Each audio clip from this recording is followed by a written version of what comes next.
Hey, what's up? Welcome back dito sa ating channel dito sa Mobs TV. China nakatagpo ng katapat, Mexico at Canada umurong na. Yan ang ating alamin at pag-uusapan mula sa channel ni Pinoy Mystery Channel. Alright, so yan no mga kababayan, and please don't forget to subscribe, like, share at comment dyan sa comment section mga kababayan. Maraming salamat po sa lahat ng mga patuloy na nakasuporta dito sa ating channel. At syempre, no, kayo ano sa mga subscribers po natin diyan at sa nanonood dito sa ating channel, no, kung kayo ay bago pa lang, pa-click po yung subscribe button. Maraming salamat po. At ano sa palagay ninyo, no? Ano ba yung mga gusto ninyong gawa natin ng reaction video? I-comment down nyo dyan sa ibaba. Gusto nyo ba yung mga ganitong klaseng content, mga tungkol sa West Philippine Sea? O gusto ninyo yung mga usapin, no, sa mga politika, mga internal, no, na usapin, no? I-comment down nyo dyan sa ibaba. Alright, so wag na natin patagalin, umpisahan na natin to. Let's go!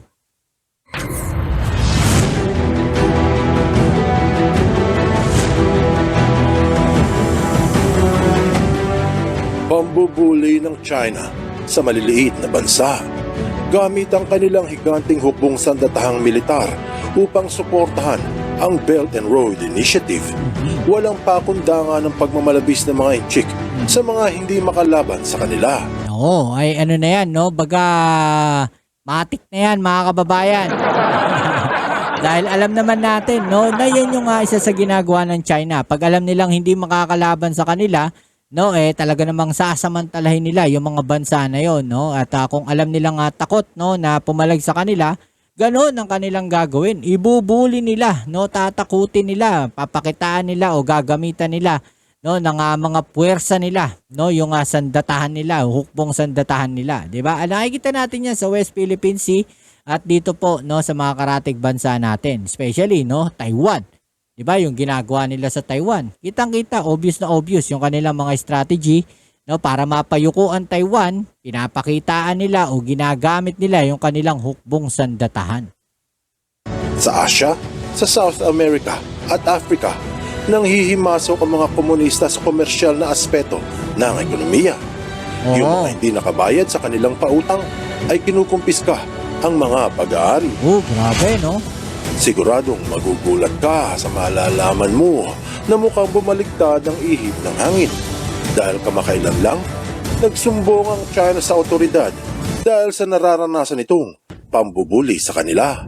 Oh, ba, Himalayan, China ang binuli. Nabaliktad ang sitwasyon. No, China, umiyak mga kababayan dahil binubuli sila. Sino kaya yung bansa na to? Mayroong mga naniniwala at marami din namang naghihinala. Ang tanong, totoo ba?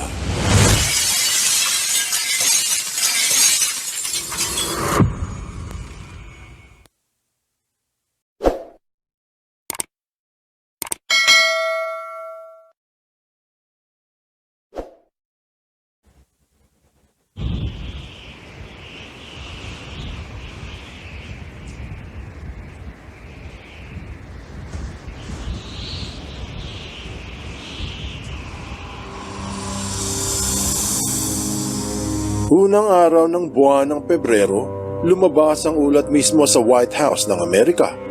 Napapatungan ni Trump ng taripa ang mga produktong imported mula Canada, Mexico at China. Binanggit na ito ay dahil sa isang malaking emergency na nagaganap, katulad ng pagpasok ng mga illegal aliens at paglaganap ng fentanyl sa Estados Unidos. Siyempre, hindi ito nagustuhan ng tatlong bansa.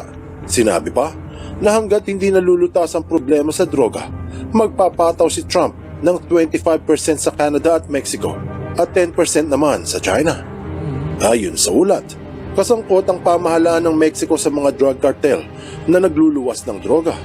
Ang Canada naman ay may laboratoryong gumagawa ng fentanyl at ang China ang pinagmumulan ng mga sangkap. Uy, China pinagmumulan ng fentanyl. Sino ba yung gumagamit mo?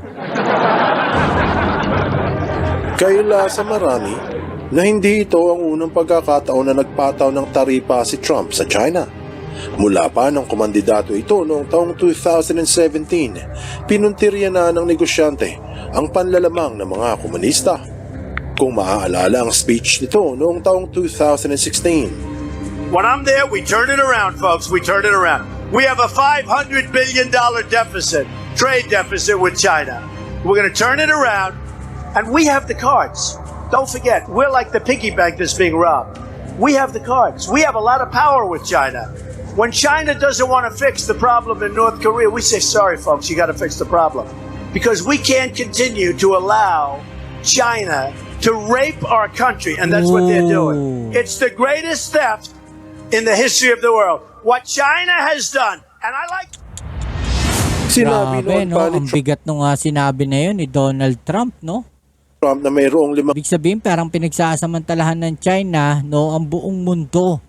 No, yung ekonomiya ng buong mundo. Ganun po yung ginagawa ng China, di ba? $500 bilyong na trade deficit ang Amerika sa China. Ibig sabihin, mas marami silang ini-import mula sa China kumpara sa binibili ng China mula sa Amerika. Oo nga. Hindi raw patas ang kalakal. Sobrang laki ng agwat na maaaring umabot sa 500 bilyon ang lugi nila sa China. Mariing binanggit din na nire-rape daw ng China ang Amerika o pinagsasamantalahan. Masamang salita, pero iyan ang ginamit ni Trump upang ipahayag ang kanyang saloobin. Ang speech ni Trump ay umabot sa Beijing at narinig ng mga komunista. Kaya sa sumunod na taon, sa pulong ng World Economic Forum sa Davos, Switzerland, nagsalita si Xi Jinping. 经济全球化确实 It is true that economic globalization has created new 但 problems. 我们不能就此把经济全球化 But this is no justification to write off economic globalization altogether. 适应和引导 Rather, we should adapt to and guide economic globalization, 消解经济全球化， cushion its negative impact, 让它更 and 好惠及 deliver its benefits 国家 to all countries and all nations. No, ganun sila magmanipula, mga kababayan. Puro panloloko, kasinungalingan, no? Ayon kay Xi, ang globalization ng mga ekonomiya ay nagdulot ng mga bagong problema. Kapag sinabing economic globalization, ito yung pag-interlock o partnership ng mga nasyon upang paunlarin ang kani-kanilang mga bansa. Halimbawa nito ay ang BRICS, mga bansang may trade deals, mga bansang may kasunduan sa export-import at iba pang kalakal na aapekto sa kanilang ekonomiya. Ito ang pagbuhol-buhol ng mga kalakal sa mundo.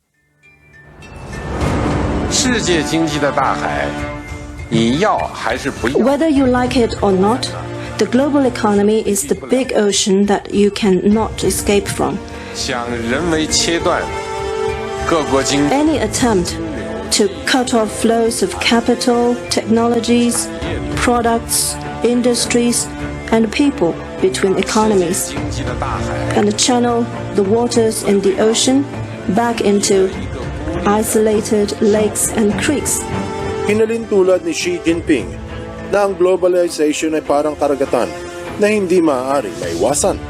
Hindi pwedeng hadlangan ang agos ng kapital nito, ang teknolohiya, mga produkto, ang industriya at mga tao. Hindi raw pwedeng pabalikin ang tubig ng karagatan sa mga lawa at sapa. Ito ay imposible. Mga malalim na kataga para sa mundo. Pero, ang talagang pinatatamaan nito ay si Trump.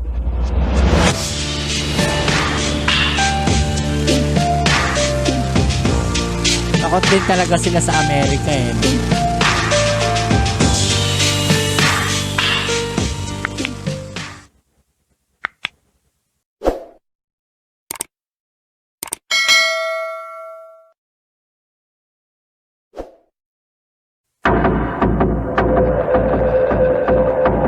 Kung susumahin ang tugon ni Xi Jinping sa paratang ni Trump na inaabuso ng China ang kalakal sa Amerika, hindi daw maiiwasan ang mga problemang dulot ng globalization. Ang kailangan ay bigyan ito ng solusyon at gumawa ng paraan upang hindi lubos na maapektuhan. Imposible ra na mapigilan ng economic globalization.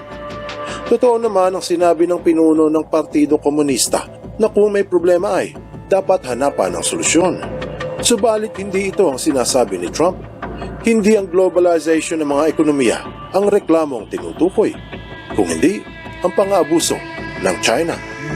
Naniniwala si Trump na ginagamit ng mga inchik ang globalization para makalamang sa mga maliliit na bansa. Oo, isa na yon. At sa tingin ko, isa na yon, mga kababayan. No? At isa pa, no, para mapaluhod niya yung mga bansa. 'Di ba? At mas madali niyang makuha yung mga gusto niya. 'Di ba? Isa yan sa mga dahilan nila. Parang strategy nila yan. Ililiko nila yung totoong issue. Ililiko nila doon sa mga sinasabi nila kung ano yung totoong target nila. Kung ano yung totoong intention nila. No? Ililihis nila yan para hindi napapansin. Kaya lang, matalino tong Amerika. No? Matalino si Donald Trump. Kitang-kita niya kung ano yung ginagawa ng China. Kaya yun yung kanyang isiniwalat. Di ba? Marami sa Pilipinas ang nagsabi na natauhan ng Amerika sa pahayag ni Xi Jinping. Nangantog na raw ang tuhod ng mga Amerikano at lubusang nabulas dahil sa matapang na salita ni Xi. Sigurado raw na itigil na ng Estados Unidos ang pagbagsak ng taripa sa mga produkto ng China dahil sa matinding takot. Mas maganda raw na lumuhod na lang ang US sa China kaysa makipagsabayan pa. Subalit marami ang nagsasabi na sinusubukan lang ng China kung aalma ang Estados Unidos o katulad ng mga bansa sa Asia na luluhod na lamang. Makaraan ng ilang buwan, Setyembre ng taong 2018, binalita ng New York Times na tinira ni Trump ang China ng 200 bilyong taripa ang mga produkto ng mga inchik. Sinabi rin na magpapalala ito sa trade war. Ito yung digmaan, mga kababayan, o gera na kung saan walang madadamage, no, na mga istruktura, walang mamamatay na tao. Pero itong trade war, ang mamamatay dito negosyo, no, ekonomiya, no, yun ang nagiging labanan nila ngayon. Mang ikinagulat ng China ang pag-alma ng Amerika sa sinabi ni Xi Jinping. Sinagad pa ito ni Trump at sinabi na kung mag-iisip ang China ng gumanti, papatungan pa niya ng karagdagang taripa ang mga made in China na nagkakahalaga ng $267 billion.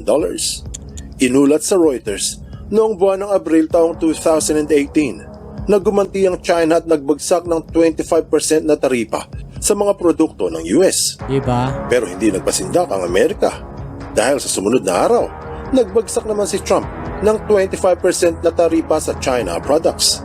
Ika-4 ng Abril, nagbanta ang China sa Amerika na magpapatong din sila ng taripa. May mga naniniwala na ito na ang katapusan ng Amerika dahil daw nadala na ang mga Amerikano. Iyan ang akala nila. Dahil buwan ng Hunyo, sinunod-sunod ito ng Amerika. Taripa dito, taripa doon.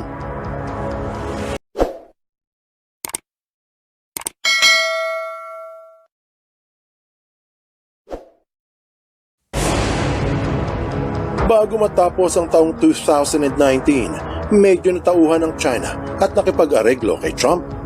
Ang ulat sa The Guardian, buwan ng Disyembre 2019, na kinumpirma ng China na bibili pa sila ng maraming produkto sa US kung bababaan ni Trump ang taripa sa mga produktong made in China. Umatras yung China, mga kababayan. Natakot. Diba? Pinagsakan ba naman ng sunod-sunod na taripa ng taxes diba? So yuko sila. Diba? Humanap ngayon sila ng paraan para ibaba, no, yung mga taxes na ibinigay ng Amerika sa China. No, yun yung naging parang parusa sa China, mga kababayan. Iyuyuko rin lang naman pala sila diba? So yun ang nangyari. No, nadali sila ni Trump doon. Doon sila natalo. Binalita din iyan sa CNN Business na pumayag na ang China na bumili pa ng mga produktong mula Amerika upang maging patas ang kalakal ng dalawang bansa. Diba? Gugulang kasi. Mukhang ang natauhan ay ang mga komunista at nakipag-areglo pa para hindi nabagsakan ni Trump ng karagdagang taripa ang kanilang mga produkto.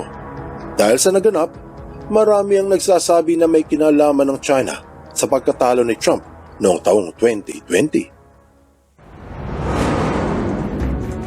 Ngayong 2025, ang pagbabalik ni Donald Trump ay tila he's got a score to settle sa mga inchik. Sa kanyang pangalawang termino ay mukhang mas mainit ang ulo nito dahil hindi lamang sa malaking panlalamang ng China sa trade deficit, Pati paglaganap ng fentanyl sa Amerika ay naungkat na rin. Napasali pa ang Canada at Mexico dahil sa kanilang bansa dumadaan ang iligal na droga mula sa China. Pero nagbanta ang mga presidente ng dalawang bansa na gaganti rin sila kay Trump. Hindi raw sila natatakot at hindi rin sila magpapasindak. Ilang public announcement ang ginawa ng dalawang presidente at nagpakita ng tapang laban sa banta ni Trump. Pero hindi nagtagal, ang pagmamatigas ay parang naging mainit na pandesal. Sinabi sa France 24 na isususpindi ni Trump ng isang buwan ng taripa dahil sa sumang-ayon ang Mexico at Canada na tutulong sila na pigilin ang pagdaloy ng mga illegal immigrants at paglaganap ng fentanyl sa Amerika. Sa Fox News sinabi na magpapadala ang Mexico ng 10,000 sundalo sa border kapalit ng pagsuspindi ni Trump sa mga taripa. Sa National Post sinabi rin na magpapadala naman ng Canada ng mga drones para manmanan ang border at tutulungan daw nila ang US sa mga logistics. Mukhang nahimasmasan din ng dalawang bansa at parehong walang nagawa kung hindi sundin si Trump. Bagamat pansamantalang pinahinto ni Trump ang taripa sa Canada at Mexico, pero hindi sa China. Ika-4 ng Pebrero, binalita mismo sa pahayagan ng China ang Xinhua Daily na naglunsad ng reklamo ang China sa WTO dahil sa pagtaas ng taripa ng Estados Unidos. Iyan din ang sabi sa China Daily na nagreklamo nga ang China sa World Trade Organization. Yun na, iyak na ang China. No, iyak sila, 'di ba? Nadali yung ekonomiya nila. Yan yung sinasabi natin, 'di ba? Na pwede nating gawin laban sa China. No, kontrolin natin yung pasok ng mga Chinese products dito sa bansang Pilipinas, 'di ba? Masuportahan natin yung mga locally manufactured. Bakit kamo? Mas makakapag-generate yan ng maraming trabaho. 'Di ba? Yung mga kababayan natin magkakaroon ng maraming trabaho. 'Di ba? Mas lalakas pa yung negosyo, lalakas yung ekonomiya natin. Yun eh. Ito ay matapos ang pagpatong ni Trump ng 10% taripa sa mga produktong made in China. Kung maaalala, ang sabi ng mga inchikay, walang epekto ang taripa ni Trump sa China. Kung ganon, bakit sila ngayon ang nagrereklamo? Walang duda na napagtanto ng mga Chinese na hindi magpapabuli sa kanila ang mga Amerikano. Ang problema sa kanilang reklamo ay nakaban ang lahat ng miyembro ng World Trade Organization na pumunta sa Amerika. Kaya walang binesa ang kanilang sumbong.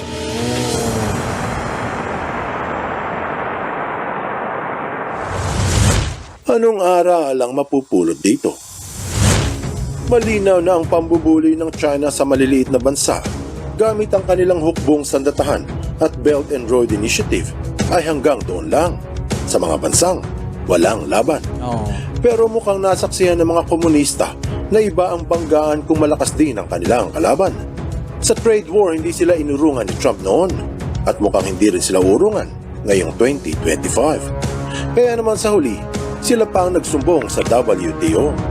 Tama nga ang sabi na kahit gaano kakalakas at kahit gaano kalaki, there is always someone bigger. Yun mga kababayan, di ba? Ngayon, nakahanap sila ng katapat. Di ba? Hindi sila inurungan ni Donald Trump. Kaya makikita natin no, na itong China ay talagang magaling lang mambuli. Diba? So kayo ano masasabi ninyo sa mga video na to? No, dito sa impormasyon na to, i-comment down sa ibaba ang inyong mga opinion na natin yung pag-usapan. Alright? So yan muli, kita-kits tayo sa ating next video upload. Ito muli ang inyong Kuya Mobs sa Mobs TV. Peace. I'm out.